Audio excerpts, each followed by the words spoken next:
ஏதோ காலையில் எந்திக்கிறோம், பல் விளக்குறோம், குளிக்கிறோம், சாப்பிட்றோம், அப்புறம் சாப்பாடு எடுத்துகிட்டு வேலைக்கு போகிறோம், அங்கே போய் வேலையை பார்க்குறோம்,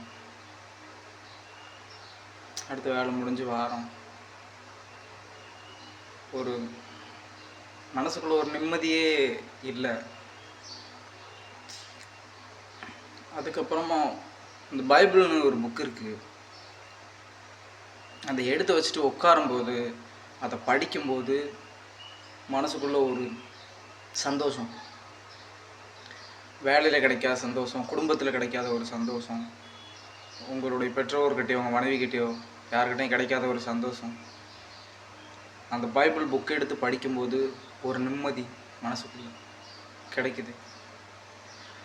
வாழ்க்கையில் ஒரு கட்டத்துக்கு மேலே எல்லாமே வெறுப்பாயிரும். ஏன்னா எல்லாமே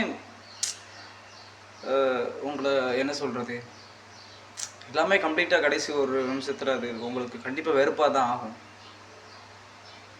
ஆனால் அந்த பைபிள் அப்படின்ற விஷயத்தை எடுத்து படிக்கும்போது அந்த விஷயம் உங்களுக்கு ஒரு நாளும் ஒரு வெறுப்பை ஏற்படுத்தாது.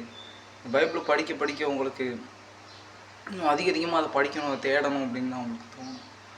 அந்த மாதிரியான ஒரு நிம்மதி, ஒரு சந்தோஷம் அப்படின்ற ஒரு விஷயம் அந்த புக்கில் இருக்குது. அது மட்டும் இல்லை, நீங்கள் நம்பினீங்கன்னா அந்த பைபிள், அந்த வார்த்தைகள் உங்களோட வாழ்க்கையை மாற்றிடும். எத்தனையோ புக்ஸை எடுத்து நீங்கள் படிக்கிறீங்க, நூலகத்தில் போய் எவ்வளோ புக்ஸ்லாம் படிக்கிறீங்க. இந்த உலக பிரகாரமான புக்ஸ், உலகத்தில் தயாரிக்கப்பட்ட உலகத்தில் உள்ளவங்க எழுதினவங்க புக்ஸ், அதெல்லாம் படிக்கிறீங்க. ஸோ அந்த பைபிள் அப்படின்ற ஒரு புக்கு, அதை நீங்கள் படித்து பாருங்கள். உலக தொடக்கத்திலேருந்து உலக முடிவு வர எல்லாமே அந்த பைபிளில் இருக்குது. இதுக்கு முன்னாடி நடந்தது இருக்குது, இதுக்கப்புறம் நடக்க போகிறது இருக்குது, எல்லாமே பைபிளில் இருக்குது. பைபிள் அந்த புக்கை எடுத்து படித்து பாருங்கள். கண்டிப்பாக அது உங்கள் வாழ்க்கையவே மாற்றும்.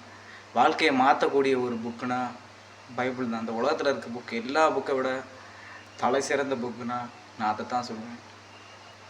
ஒரு முறை படித்து பாருங்கள், வாழ்க்கை கண்டிப்பாக மாறும். ஒரு நிம்மதி கிடைக்கும். நிம்மதி எங்கே நிறைய பேர் தேடிட்டு இருக்காங்கல்ல.